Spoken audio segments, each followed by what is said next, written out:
Hey everybody, and welcome to our roundtable. For you new guys, this is something we do every week as part of the company. We do a roundtable with our new hires and any drivers that happen to be in the yard if you want to come by. It's a little empty today, in part because there's no food. Usually the food is the incentive that gets people to come. So any Friday you're here at lunch, we've always got lunch here. And the point of the roundtable is to introduce the new people and then to talk about any issues that are happening with the company, maybe share a little notes, observations, warnings about what's coming up ahead, concerns that we might have about things going on with the fleet, all that kind of stuff, and an opportunity to have good conversation. If you're ever interested, you can tune in and watch this on Facebook Live, or we record it and make it available so if you want to watch it after the fact. So this is what we do every week. Different managers come in and talk. I'm Nick Card. I'm our Vice President of Operations here at Combined. And so today is going to be my roundtable. But first I want to meet you guys. If you wouldn't mind sharing your name, your division, and how long you've been a driver.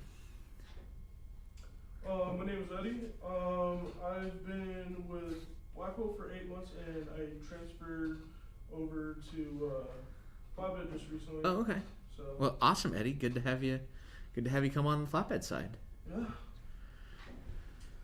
I am Hector. I just came out of the womb of a school, Oh, trucking okay. school, so I'm completely green. Well, Hector, welcome to the industry. Are you doing flatbed? Or are you doing reefer? Reefer. Okay. Reefer for the I-5. Awesome. Well, excellent. Well, good to have you both. Thank you. How's orientation been so far? I mean, for you, this is a recent repeat, I guess. Is Jared better the second time around, or? Well, I just did orientation about a week ago, or 2 weeks ago. Oh, okay. Yeah, every time it's different. Yeah.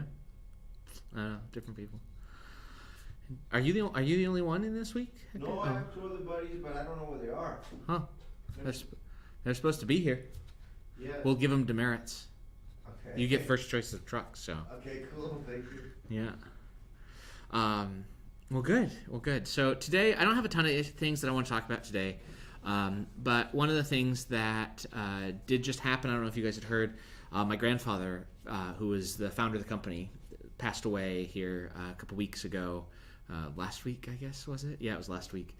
And so one of the things that I always like to share is some stories about my grandfather. And one of the things that my grandfather's legacy continues to live on in the company today, because my grandfather was a truck driver. I don't know if you guys got to hear the story of how my grandfather started the company. Did you guys? Yes. Yeah. Okay.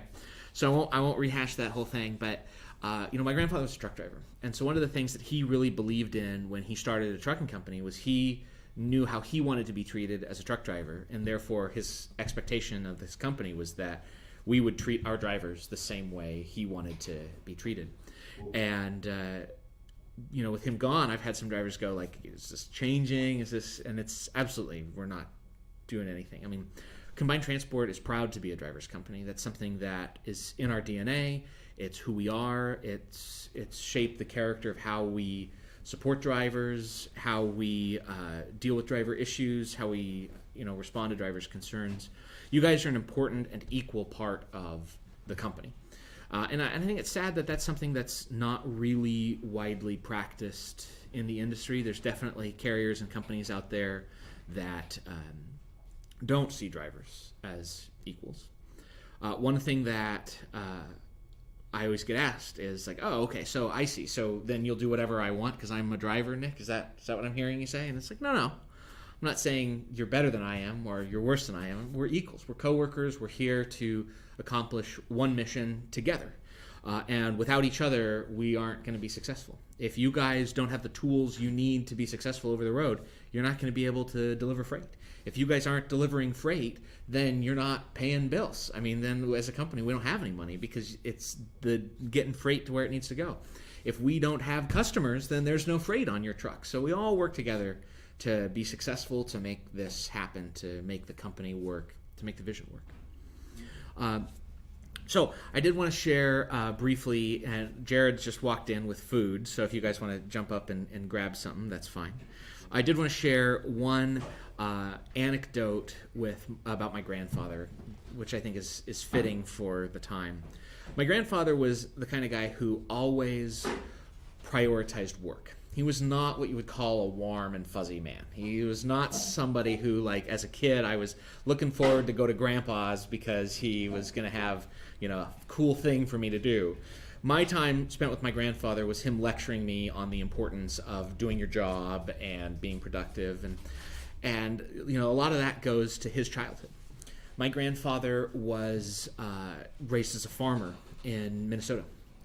And he started driving truck to market when he was, 14 or so. I mean, it was pretty much as soon as he was big enough to reach the pedals in the truck, he was driving truck. And so he had to drive the family's produce to market, because if the produce wasn't at market, well, then you couldn't sell anything. There's no food on the table. And so that was so much of who he was as a person, was making sure that you always provided for your family.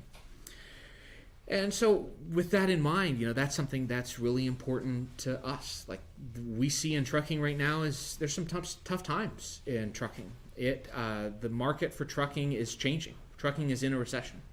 A lot of carriers are struggling. A lot of carriers are going out of business. We've seen some pretty sizable carriers go out of business, including Yellow, which was a huge shock. I mean, Yellow's been around for a long time, and that's still changing. A lot of carriers, the industry doesn't know how to respond to that. It's a huge shock for all of us. And I think it's going to get worse before it gets better.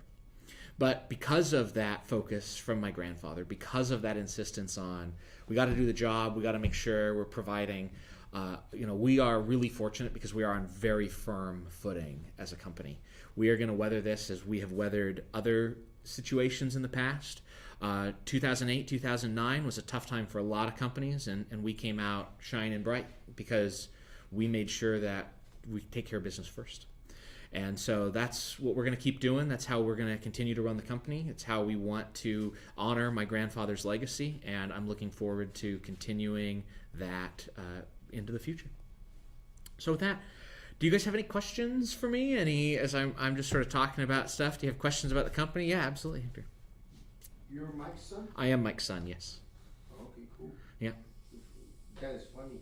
Yeah. The guy, you told her one joke, I was laughing so hard, man. Was that his shooting the donkey joke? No, it was about, can I say this or no? Sure. Sure? So, no, it was something about the psychology of truckers. If we're like joking together, and if you joke with a trucker, it's cool, but it's because truckers have so much time thinking by themselves, they can overthink what that actual joke meant, so you can like don't come back and with some attitude, you know what I'm saying? Oh, yeah. You know what I'm saying? So I found that very, very funny. Yeah. Yeah, we used to have an expression, gosh, I can't remember off the top of my head what that was. But absolutely, you can start to overthink an issue and dwell on it and think on it and think on it. It's easy to do that for anybody.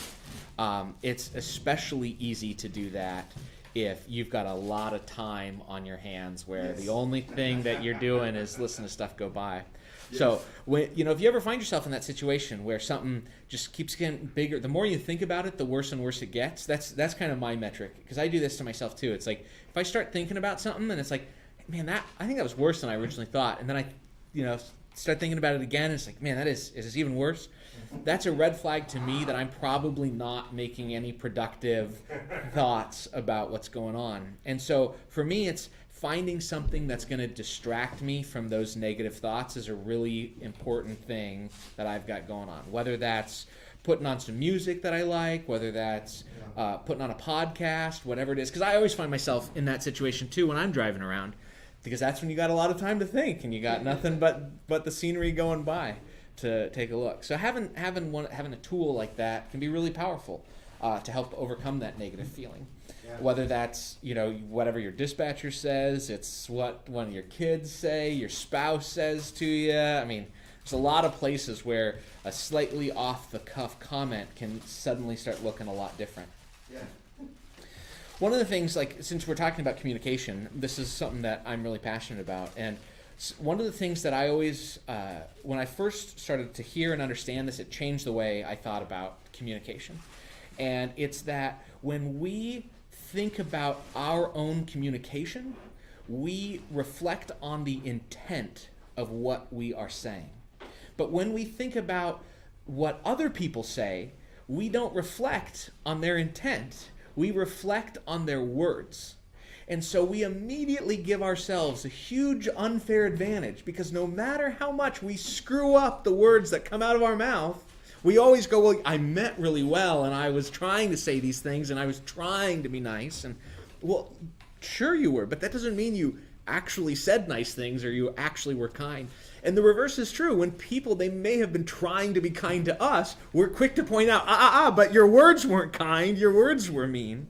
And so seeing that difference and holding ourselves accountable to the words we use, while also giving people we talk with the benefit of the doubt that their intentions are what we should be judging them by, not just the words that come out of their mouth or the words that they send in an email or message or whatever it might be. It's hard to communicate. I mean, how often have you guys had conversations in person where you can read everybody's body language and really be engaged in that conversation, and you're still not quite passing information correctly? You're still talking past each other. You're still having communication issues. Now add to that, it's over a telephone. It's over a telephone while one of you is driving 65 miles an hour down the road, dealing with safety-conscious issues and be focused on that stuff. And the other one is dealing with 40 drivers and customers and loads and trying to make sure you guys are staying busy so you stay productive, so you stay, keeping money in your pocket. It's easy for us to miscommunicate in those kind of situations.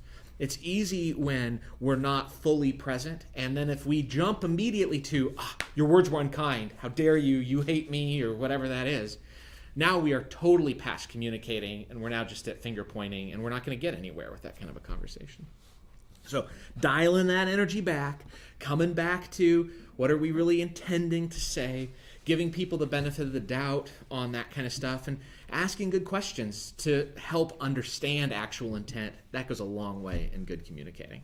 It's something we all do all the time, and especially for you guys out there over the road, it's a challenge when you're in the bubble of the truck to make sure you're practicing good communication, and it's really hard for people on the outside trying to communicate in. I mean, it's a difficult world to split, if you want, an alternate reality, if you will.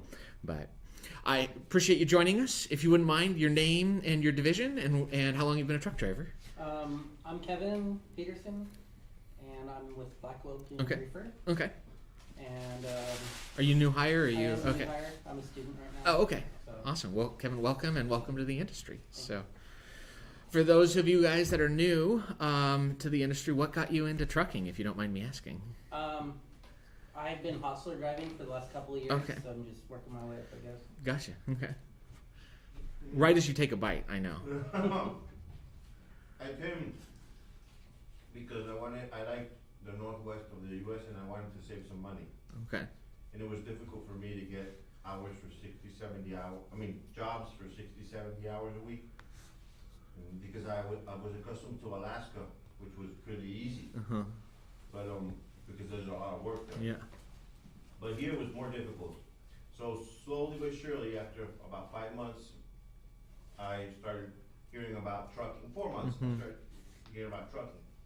So I got into it and I said, it's a possibility of making some good money, and it's actually interesting to me, running trucking.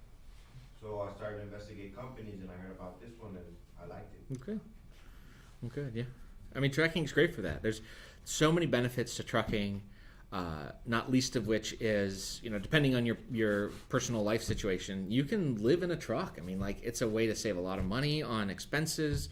It's a place that you can make a lot of money, depending on the lifestyle you want to live. I mean, but that isn't to say trucking is an easy lifestyle. Far from it. Trucking is a hard lifestyle. And I appreciate all of you guys for doing it, for jumping into it. It's not just because of Blackwell and you guys working for the company. If it weren't for truck drivers, we wouldn't have Amazon packages. We wouldn't have food in our grocery store. The stuff we're eating for lunch would not exist if it weren't for truck drivers. And so it's a huge sacrifice to be away from your loved ones, to live that life, to be out over the road. And I really appreciate you guys for making that sacrifice and doing it. It's a hard life for sure. Well, that about wraps up everything I was going to talk about. Does anybody have any other comments, questions? One good thing to mention might be Dick's celebration. Oh yeah, that's right. So It's- on the 19th, we're going to do a celebration of life for my grandfather here in the yard. Sunday, the 19th of November, we are going to have the shop opened up. We're going to have chairs and come. We'll have some food and drinks. And so I hope if you guys are around, you can turn out for that and come join us to celebrate the man who started this whole thing off. Cool. So awesome. Appreciate that, Tyler. Thank you very much. And with that concludes my roundtable. Tune in next week.